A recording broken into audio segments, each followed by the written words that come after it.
ሰላም እንዴት አላችሁ የኢትዮ ታይምስ ቤተሰቦቻችን ለሰዓቱ የተመረጡ አዳዲስ መረጃዎችን ይዘንላችሁ ቀርበናል። ከመረጃዎቻችን መካከልም በዛሬው ዕለት በኢትዮጵያ እየተካሄደ ስላለው ሰባተኛው ጠቅላላ ምርጫ የተለያዩ መረጃዎች እየወጡ ነው። ለሰባተኛው ጠቅላላ ምርጫ የተመዘገቡ የህብረተሰብ ክፍሎች ማልደው በመነሳት ድምጽ እየሰጡ መሆኑን የብሔራዊ ምርጫ ቦርድ አስታውቋል። ቦርዱ ካሰራጫቸው መረጃዎች ለመረዳት እንደተቻለው አዲስ አበባን ጨምሮ በተለያዩ የክልል ከተሞች መራጮች ድምጻቸውን ሰጥተዋል። የቦርዱ ሰብሳቢ ወይዘሮ ሜላትወርቅ ኃይሉ በሰጡት መግለጫ 143 የሚሆኑ የምርጫ ጣቢያዎች በጸጥታ ችግር ምክንያት መራጮች ሳያስተናግዱ መቅረታቸውንም ገልጸዋል። ይህ በእንዲህ እንዳለም በጎንደር ዩኒቨርሲቲ ጤና ሳይንስ ካምፓስ ከትናንት በስቲያ ምሽት የአርሰናልና ፒኤስጂ የቻምፒዮንስ ሊግ ፍጻሜ ጨዋታ በሚተላለፍበት ሰዓት በተከሰተ ፍንዳታ የተማሪዎች ህይወት ማለፉና ጉዳት መድረሱ ተከትሎ አዳዲስ መረጃዎች ተሰምተዋል። ሙሉ መረጃውን በዜናችን በዝርዝር እናስደምጣችኋለን። ክቡራትና ክቡራን የኢትዮ ታይምስ ቤተሰቦቻችን እነዚህ ለሰዓቱ የተመረጡ አዳዲስ መረጃዎችን ይዘንላችሁ ቀርበናል። ዝርዝር መረጃዎቻችን ለማድመጥ ቻናላችንን ሰብስክራይብ በማድረግ የደወል ምልክቷን በመጫንና መረጃውም ለብዙዎች እንዲዳረስ ላይክ በማድረግ እስከ መጨረሻው አብራችሁን ቆዩ።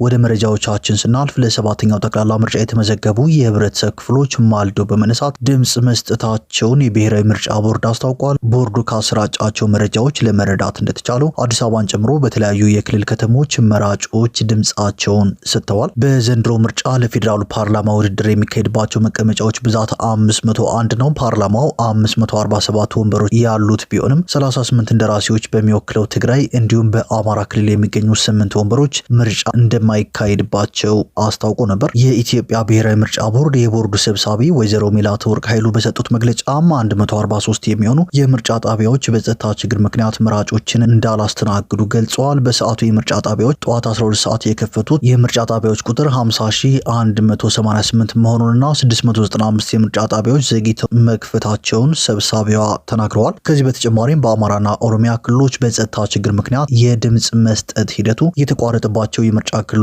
እንዳሉ አሳውቀዋል። ሰብሳቢዋ በምርጫ ጣቢያዎች ውስጥ ስለተገኙ እውቅና ስለሌላቸው አስተባባሪዎች ተጠይቀው ቦርዱ ህጋዊ እውቅና ከተሰጣቸው ውጪ በምርጫ ጣቢያ መገኘት እንደማይፈቀድላቸው አስገንዝበዋል። የሲቪል ልብስ የለበሱ ይህንን ስራ እንዲሰሩ አይፈቀድም። በምርጫ ጣቢያ የሚገኙ ፈቃድ ያላቸው ብቻ በተወሰነ ሜትር ርቀት ከምርጫ ጣቢያ እንዲርቁ ነው የምንፈልገው። ስለዚህ ይህ ለኛ ስለተገለጸልን ክትትል አድርጎ ቦርዱ የእርምት እርምጃ እንደሚወስድም ተናግረው ነበር። የኢትዮጵያ ብሔራዊ ምርጫ ቦርድ ዋና ሰብሳቢ ሜላትወርቅ ኃይሉ በተጨማሪ በሰጡት መግለጫ በምን ያክል የምርጫ ጣቢያዎች ላይ የምርጫ ታዛቢዎች እንደተገኙ ቁጥራዊ መረጃ ሰጥተዋል። እንደ እርሳቸው ገለጻ ከሆነ በ39723 የምርጫ ጣቢያዎች ላይ የምርጫ ታዛቢዎች ተገኝተዋል። በተመሳሳይ የፖለቲካ ፓርቲዎችና የግል እጩዎች ወኪሎች በ1978 የምርጫ ጣቢያዎች ተገኝተው ሂደቱን እንደተከታተሉና የምርጫ ሂደቱ ነፃና ገለልተኛ መሆኑን ለማረጋገጥ የታዛቢዎች ሚና ከፍተኛ መሆኑንም ዋና ሰብሳቢዋ በዚሁ መግለጫቸው ላይ አጽንኦት ሰጥተዋል። በዛሬው ዕለትም በጸጥታ ችግር ምክንያት የድምጽ አሰጣጥ ሂደቱ ተጀምሮ የተቋረጠባቸውና ሙሉ ለሙሉ ምርጫ መካሄድ ያልጀመረባቸው የምርጫ ጣቢያዎች በአጠቃላይ 143 መሆናቸውን ተናግረዋል። የምርጫ ቦርዱ እንደገለጸው በኦሮሚያ ክልል ቢሎኖጳ፣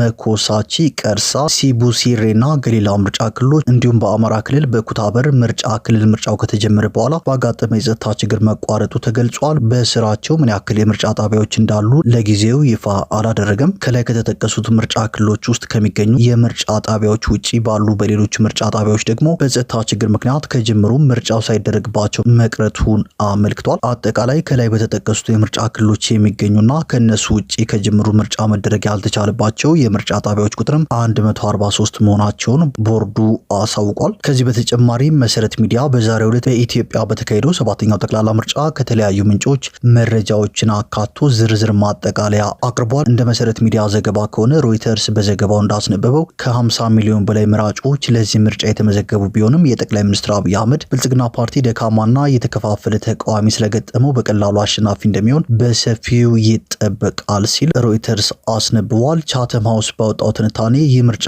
ከ1991 ዓ.ም ጀምሮ የብዝሃ ፓርቲ ዲሞክራሲ ከተዋወቀ በኋላ ከተካሄዱ ምርጫዎች ሁሉ እጅግ አነስተኛ ተወዳዳሪነት የሚታይበት ሊሆን እንደሚችል ገልጿል። ምርጫው ለህዝቡ ተጨባጭ የፖለቲካ አማራጮችን ከማቅረብ ይልቅ የገዢው መንግስት ስልጣን ለማረጋገጥና ለማጠናከር ያለ ያለመ እንደሆነም ተቋሙ ተችቷል። ዘ ኢኮኖሚስት የብልጽግና ፓርቲን የምርጫ ቅስቀሳና ራዕይ በስፋት ዳሷል። ፓርቲው የስንዴ አዝመራን እንደ ምርጫ አርማው የተጠቀመ ሲሆን ይህ የስንዴ ዘለላ የኢትዮጵያን ብሔር ብሔረሰቦች አንድነት የሚወክል መሆኑ ተገልጿል።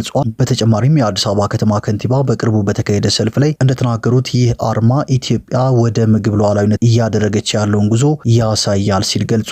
ይሁንና የገዢው ፓርቲን ያስቆጣ ሰፋ ያለ ዘገባ ይዞ ወጥቷል። የቢቢሲ ዘገባ እንደሚያሳየው ደግሞ በአገሪቱ ውስጥ ያለው ሚዲያ በጥብቅ ቁጥጥር ስር መሆኑንና እንደ ቢቢሲ ላሉት የዜና አውታሮችና ሌሎች ድርጅቶች የፕሬስ ፈቃድ አለመሰጠቱን አትቷል። ዶቼ ቬለ እንደዘገበው ምርጫ ቦርዱ በጸጥታ ችግር ምክንያት በአማራና ትግራይ ክልሎች በሚገኙ 46 የምርጫ ክልሎች ውስጥ ምርጫው እንደማይካሄድ ቀደም ብሎ አስታውቆ ነበር። በአማራ ክልል ሰሜን ምዕራብ ክፍል በሚገኙ 8 ወረዳዎች በሚሊሻዎችና በመከላከያ ሰራዊት መካከል ባለው ግጭት ምክንያት ድምጽ መስጠት አልተቻለም ብሏል። በትግራይ 38 ወረዳዎች በፌዴራል መንግስቱና በህወሓት መካከል ባለው ከፍተኛ ውጥረት የተነሳ ምርጫው መታገዱን ዲደብሊው ገልጿል።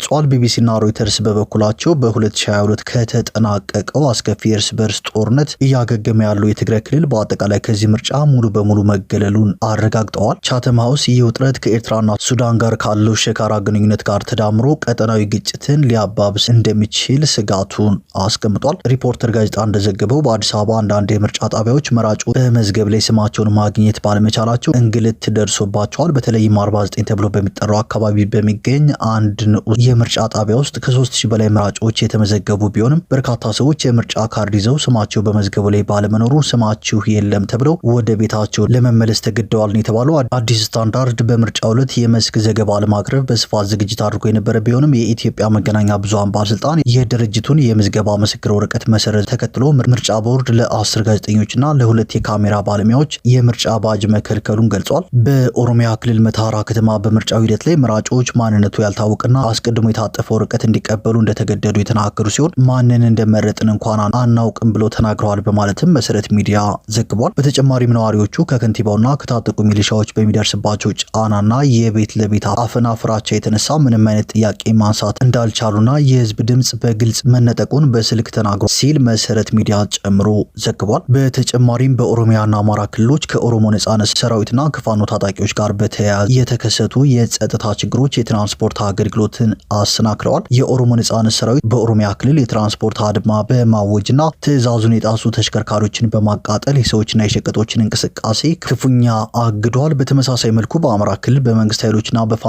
ታጣቂዎች መካከል በተቀሰቀሰው ከፍተኛ ግጭት እንዲሁም ከታወጀው የአስቸኳይ ጊዜ አዋጅ ጋር ተያይዞ ወደ ክልል የሚገቡም ሆነ የሚወጡ የትራንስፖርትና የጭነት እንቅስቃሴዎች በመገደባቸው የበርካታ አካባቢዎች የዕለት ተዕለት እንቅስቃሴና ኢኮኖሚ በእጅጉ ተጎድቷል ሲል መሰረት ሚዲያ ጨምሮ ዘግቧል። ይህ በእንዲህ እንዳለም ጠቅላይ ሚኒስትር ዶክተር አብይ አህመድ እኔን ዛሬ የሚያሳስበኝ መራጩ ሳይሆን ተመራጩ ነው የሚል መልእክት አስተላልፈዋል። ለሰባተኛው ጠቅላላ ምርጫ ድምጻቸውን ለመስጠት በበሻሻ ጎማ 2 ሃሮ ምርጫ ጣቢያ የተገኙት ጠቅላይ ሚኒስትር ዶክተር አብይ አህመድ አሁን ላይ እሳቸውን የሚያሳስባቸው ጉዳይ መራጩ ህዝብ ሳይሆን የተመራጩ ጉዳይ መሆኑን ተናግረዋል። ጠቅላይ ሚኒስትር አብይ ድምጻቸውን ከሰጡ በኋላ ለጋዜጠኞች በሰጡት ቃል ማህበረሰቡ እጩዎችን ከመረጠ በኋላ የተመረጡ ሰዎች ህዝቡ በጠበቃቸው ልክ በመታመን እጃቸውና ልባቸው ንጹህ ሆኖ ደከመን ታከተን ሳይሉ የዚህን ሀገር ታሪክ የሚቀይሩና የህዝቡን ውለታ ለመክፈል ዝግጁነታቸው ምን ያክል ነው ሲሉ የጠየቁ ሲሆን እልህ፣ ቁጣ፣ ክርክር አሸንፋለሁና አሸንፋለሁ ሳይሆን ያመነንን ህዝብ እንዴት አገለግላለሁ፣ ህይወቱን እቀይራለሁ የሚለው ነው ሲሉ ጠቅላይ ሚኒስትሩ